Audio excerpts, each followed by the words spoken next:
The Man Who Was Obstinate by Alice Brown. Read by Frank Blissett.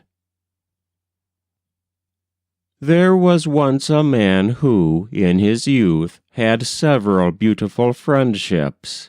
They were all covered with buds and blossoms, and he thought he had never seen any with such hardy roots. By and by, as he grew older, some of them withered a little, and one even died down entirely, so that he was on the point of throwing it away. But he was very fond of things that grow, and it hurt him to destroy anything that had ever had one green leaf. So he watered the earth where the root was, and kept on watering it, and made sure it was in the sun whenever there was a ray to be seen. "Why do you keep that unsightly thing?" people would say to him. "It's as dead as a doornail. Didn't you know that?" "It is, do you think?" the man would ask, for he not only loved to make things grow, but he had something many of us call obstinacy. "Well, perhaps it is, but it hasn't rained much lately. I think I'll keep on watering it." As time went on, he found he had other, newer friendships, because he seemed to be a great man to accumulate that kind of thing. Some of them turned out well, great, strong, hardy growing plants, and some turned out ill. "Do you like the color of that?" people would say to him when one put out an ugly bloom. Then the man would look at it thoughtfully, but he would never express his mind. There was something about friendships that kept him from telling exactly what he thought of them, even to himself. And it cannot be denied that he was better at guarding than at selecting, and that, in the beginning, almost any thrifty-looking plant could impose upon him. "Well," said he, "maybe it will look better to you if I put it in this light."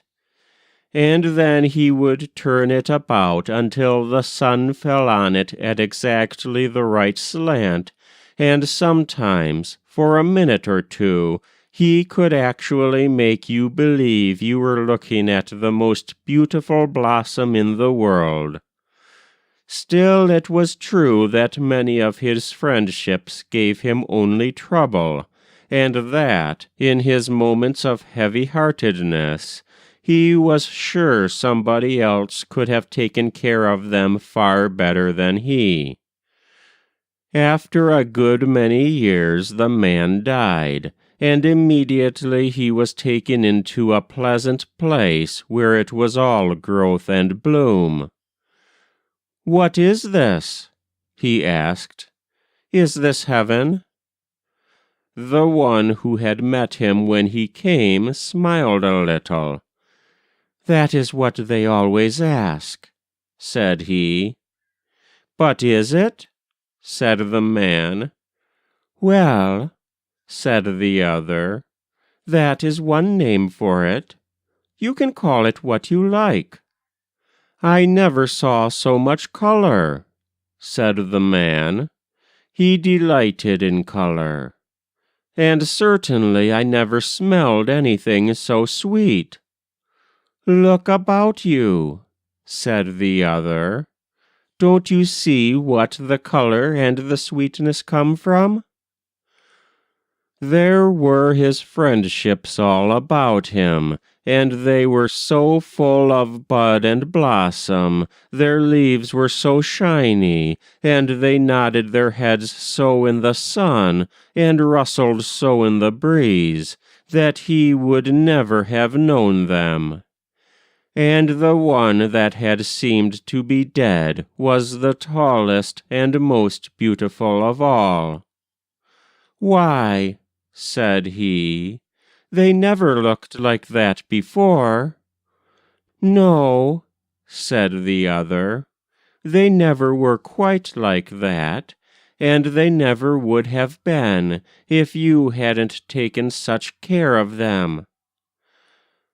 "Well," said the man, "then perhaps it pays to be obstinate." "Obstinate?" said the other. "Is that what you call it?" "Why, don't you call it so?" asked the man. "Well, you can call it that if you like.